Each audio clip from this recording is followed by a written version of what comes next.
the final words that Paul says to the people of Colossae. Do you know what Colossae means? This is his letter to the Colossians. So they're from Colossae, which means correction. It even means punishment. Correction or punishment, right?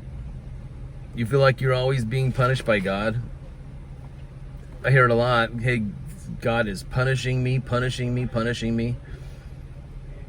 Well, you know, like when a child gets punished by their parents, like what's punishment? A timeout or restriction or taking something away or whatever.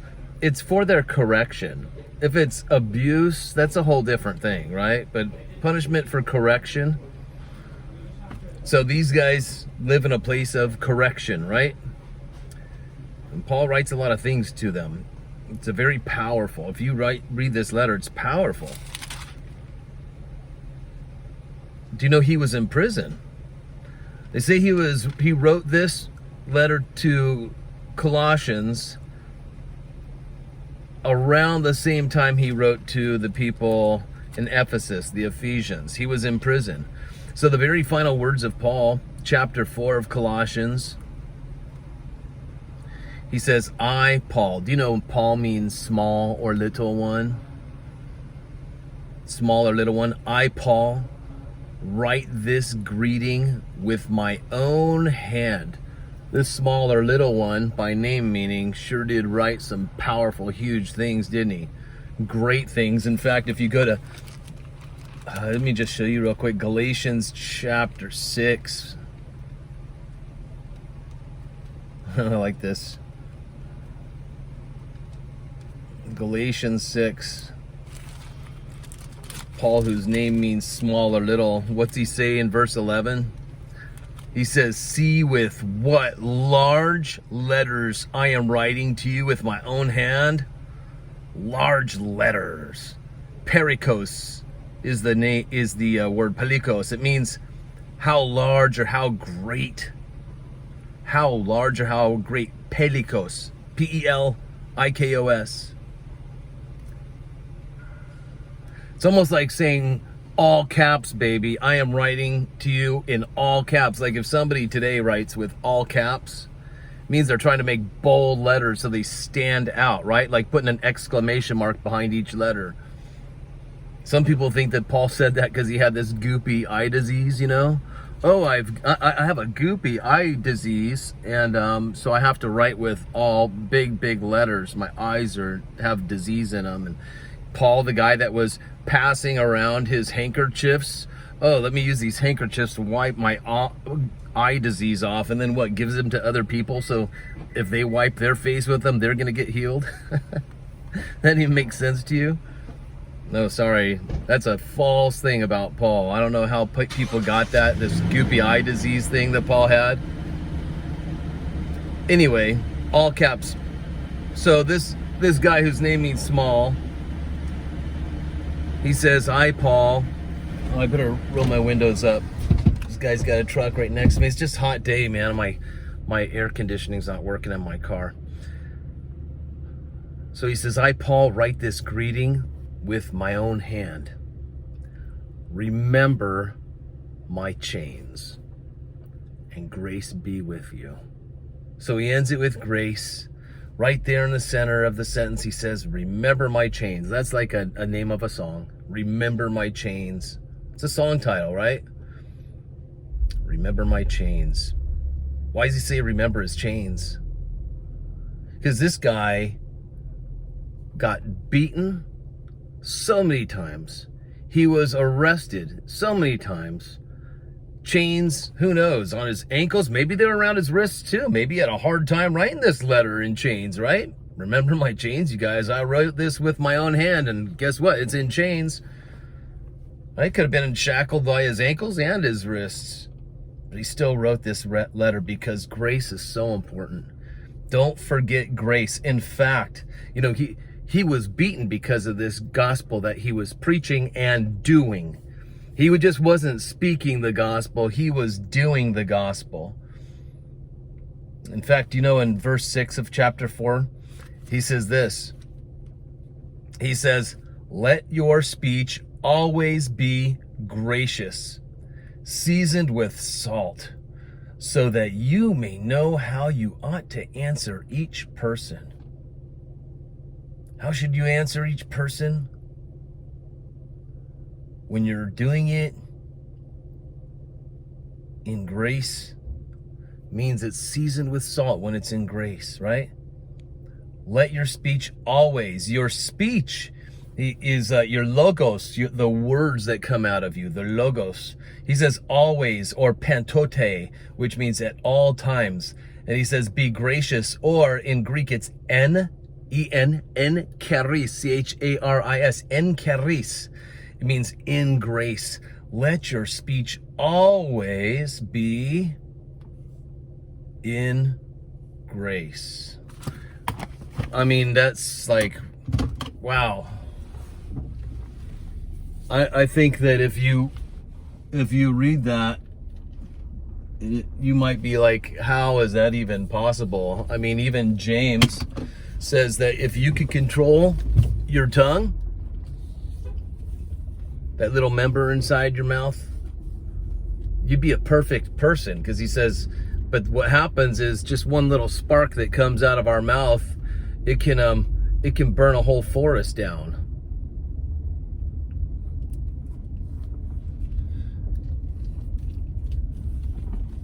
So let your words always be in grace. So how can we apply that? Do you know, if your words are in grace, you really need a good revelation of God's grace, don't you? And you need to remember God's grace, because I'll tell you, Paul, first, look at what Jesus did. He suffered to pour his grace out on you. Do you know that he suffered? Took a huge beating so that you could receive his grace. And Paul, he comes and takes that grace that Christ gives to him, and he preaches it radically, and he shows it radically, because grace is what caused Paul to actually do that, like with the handkerchiefs, you know, that healing, that anointing that was in him, that flowed out of him. Even if he touched a handkerchief, it would flow out of him, because Paul learned to use what Christ had given him.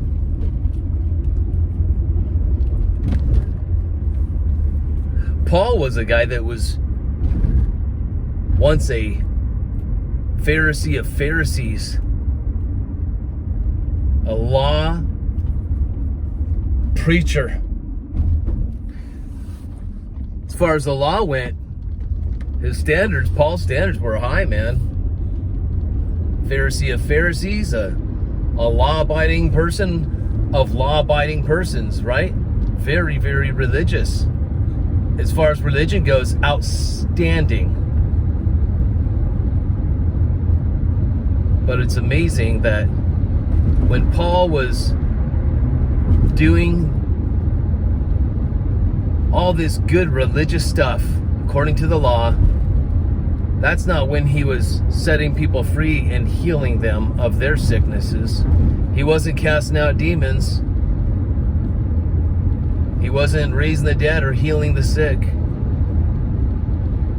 That means his excellent moral standards didn't give him the grace that lived in him. Actually, do you know, when Paul met grace, you know, John's the one that says Jesus came full of grace and truth. And when Paul met grace on that road, where they say he fell off his high horse, it didn't really say he was riding a horse, but he falls to the ground when he sees the light and hears the voice of Christ. And amazing that Paul, who thought he was living in light, realizes literally just how blind he was. Because when his eyes saw the true light, which was Christ, what happened was what was inside of Paul manifested on the outside. Inwardly, Paul was blind and didn't even know it. Outwardly, his eyes obeyed who he was on the inside because the light was standing there. And his eyes, if they were in the light, they wouldn't have gotten blinded. Because his eyes were in darkness, he went blind for 3 days. And do you know what gave him his sight back? He goes to a man named Ananias. This man named Ananias, his name means grace. Grace. Ananias is used by Christ to restore Paul's eyes. Grace restored Paul's sight. And then he took that grace and ran with it. You know, your speech won't be seasoned with salt and always in grace if you're living under religious laws, or depending on your moral standards and your moral goodness to make you right. Because the law never made anybody right. The law was there to tell them how not right they were.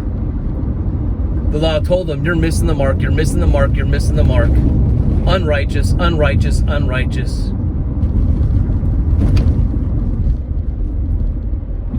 And it's when we start to get into legalistic type of believing, legalistic teachings, or if you're legalistic to other people. Have I been legalistic to other people? You bet I have. Do I believe in grace? Yes, I do. But sometimes I forget. And when I get legalistic to other people is when I start judging them or condemning them because of their outward behavior or the words that they speak, or maybe they say something nasty to me. I mean, I've been called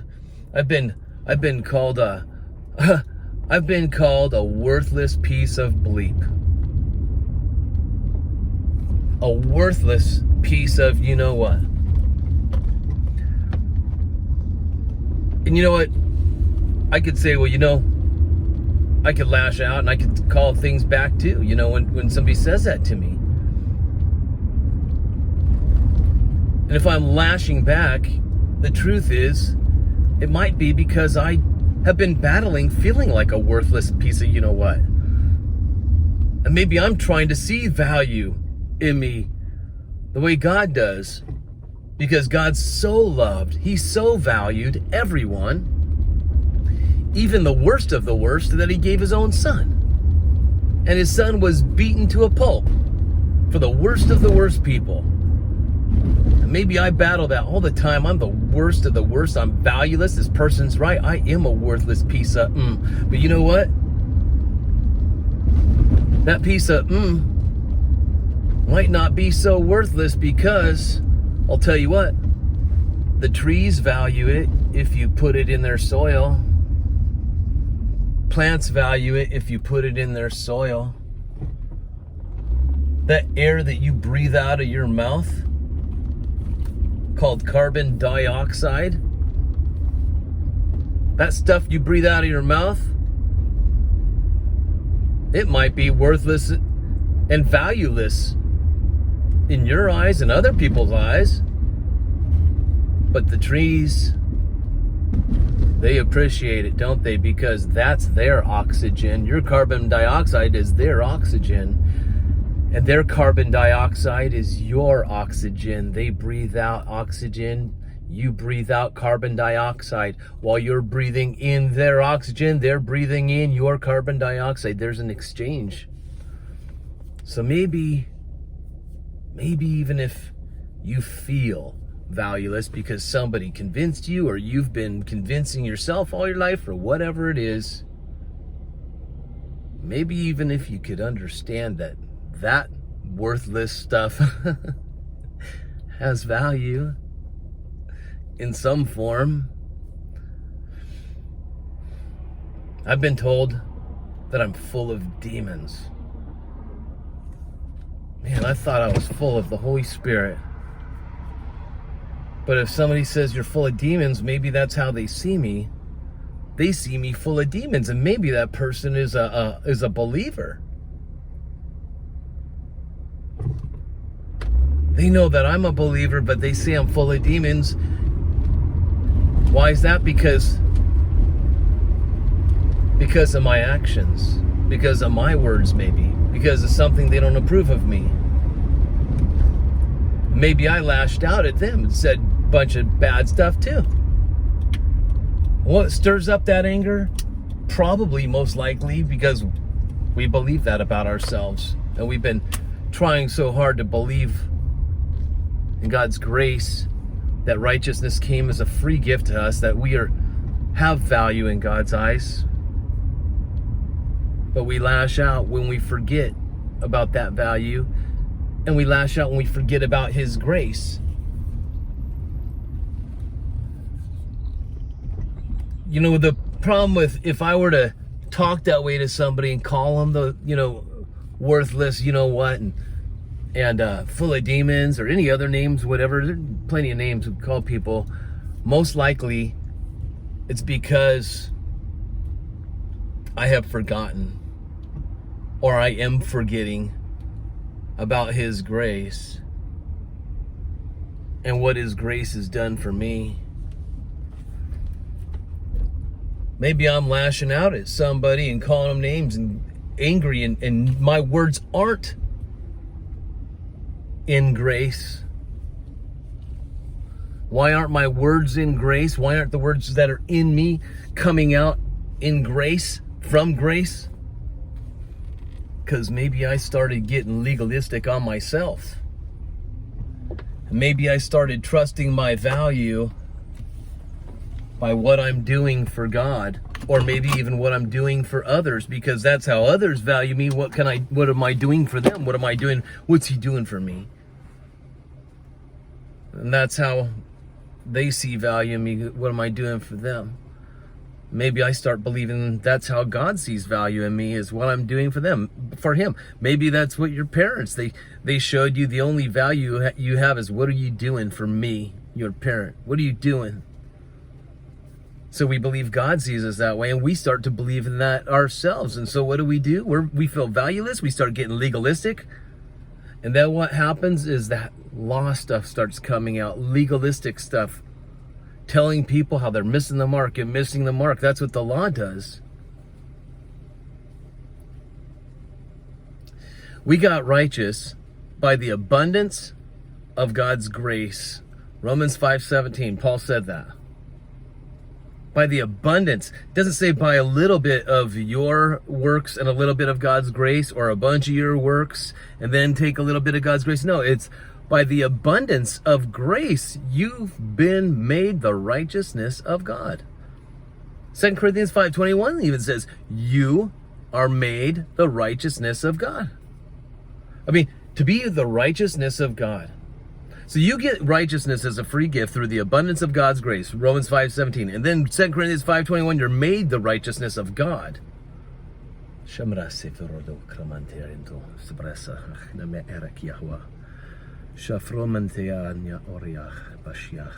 Okay, so it's going to sound like blasphemy. I've said it before. It's from 2 Corinthians 5:21. Your righteousness is equivalent to God's righteousness. Dikahiosune, it's a judicial verdict. It's a judicial approval from God Himself for you. That's given as a free gift. And sometimes we start getting so self-righteous. We start trusting in our works and our behavior because maybe we're listening to it, or even when you're reading the scripture and you read what Paul says. Paul says, let my speech always be gracious. And what I do, I just blew it with my mouth. I just said some terrible things. I should cut my tongue off like Jesus said, because He says if your eye stumbles you, then pull it out. Your hand stumbles you or stumbles somebody else, chop it off. Man, maybe if I could just cut my tongue out, my words wouldn't stumble anymore. But then I couldn't have words of grace, could I? Filled with grace. See, grace, you've got to be filled with it to express it. Paul's letting us know, you want your words to be seasoned with salt? They got to be filled with grace. Otherwise, your words might be like a giant cup of salt inside of a little batch of cookie dough. Or maybe your words are like no salt in a batch of cookie dough. I heard a preacher once say that he wanted to bake cookies, chocolate chip cookies for his family, right? Surprise everybody. And so he has this box of cookie mix, and he's reading the ingredients, and he finds everything. We've got it all in our house, except there's one thing we don't have: salt. And he's like, man, it only requires a little pinch of salt. That's nothing. I mean, a big batch of cookie dough. This batch, I've got all these ingredients: flour, eggs, milk perhaps, sugar, butter, chocolate chips, whatever. I'm sure he's looking at all this stuff and saying, what is a pinch of salt, really? So what this preacher says, instead of going next door, asking the neighbors for some salt, hey, you got some salt? He just left the salt out. It's just a little bit. And he said when he finished baking the cookies, they turned out terrible.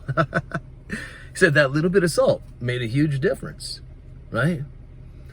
And that's how grace-filled words are. It's that perfect little seasoning of salt. It's not over salt. It's not zero salt. It's that just right amount. But we got to be filled with his grace and remember that everything has been given to us by grace. And do we really know? Do we really truly appreciate what he's done for us? And do we forget? Do we forget? Do we start judging others by their behavior? But we're like, you know what, God? Yeah, I appreciate your grace because you know what? I need it. I know I needed your grace and mercy, but now I'm doing pretty good on my own. And those people, they're a bunch of rebels. But let's say you've been battling alcohol. And so that one night, you thought you had that alcohol thing defeated. Man, it showed up again. You got wasted. You felt terrible. Maybe you even said some terrible things to somebody or whatever. And then you're like, oh man, God, I need your grace and mercy. And we believe in grace and mercy when we need it. Even the best of the best. They need his grace and mercy. And when they need his grace and mercy, boy, they're the first ones. Oh God, I need your grace and mercy. But then when they feel better about themselves, boom, off they go. And then somebody else does something or says something that they don't like, and they're cursing them. You're a worthless piece of, you're full of demons, because their behavior acted like they were full of demons.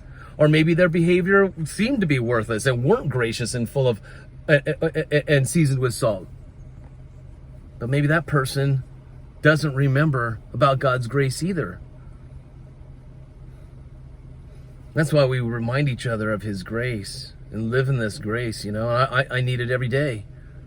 I need it every day. Otherwise, I'm going to self-condemn and then start condemning as well. And that's what happens. I really like what Paul said. Remember my chains. Remember my chains. Why? Because that guy went through so much for us to receive this gospel of grace, my friends. It's such good news, right? You've been made right with God because of his grace, not because of what you've been doing or what you did for him. You've been made. That means he made you. That means what God has joined together, nothing can separate it because he made you. His righteousness.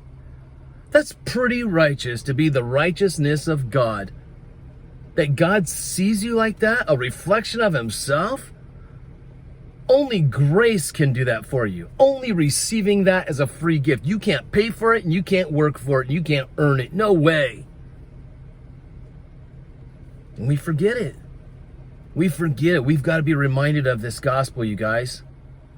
Jesus was beaten brutally for it, and Paul suffered too for it, so that it could be brought to us. So if you feel like one of those Colossians, Colossae, the name means punishment, correction. God's punishing me again. God's punishing me again. God's punishing me again.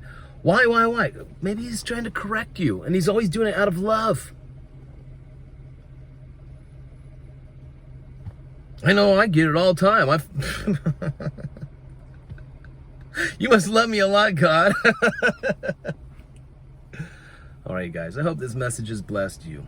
And I hope you all have a great day. And love you, and we'll see you all in the next video.